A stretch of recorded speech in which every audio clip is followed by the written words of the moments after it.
ഇതൊന്നും നിർത്തിക്കരുത്. ഇതിൽ നല്ലതിൻ്റെ ഓഫീസിൽ പോയിരിക്കണതല്ലേ. പറഞ്ഞ പോലെ ചാനത്ത് ജോലി ഉണ്ടെങ്കിൽ രാജിവെച്ചേ. ഒരു ജേർണലിസ്റ്റ് എന്ന നിലയിൽ ഒരുപാട് പ്രതീക്ഷകളോട് കൂടിയിട്ടാണ് ഞാൻ ഈ ജോലിയിൽ പ്രവേശിച്ചത്. സയൻറ്റിസ്റ്റ്, PM, പ്രസിഡന്റ് ഇങ്ങനെയുള്ള വലിയ വലിയ മനുഷ്യന്മാരെ ഇൻ്റർവ്യൂ എടുക്കാൻ പറ്റുന്നുള്ളതെന്ന് എൻ്റെ പ്രതീക്ഷ.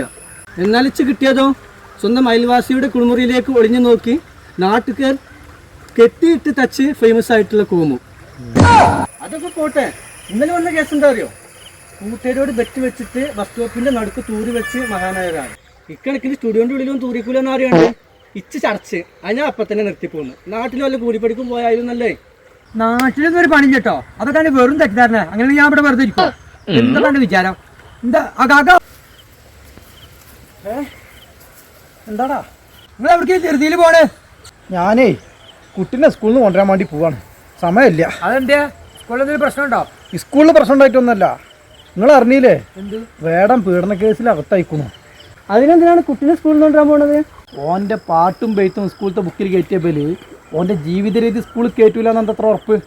അതിൻ്റെ മുന്നിൻ്റെ കുട്ടീൻ്റെ TC വാങ്ങാൻ പറ്റുമെന്നേ ഞാനൊന്നാ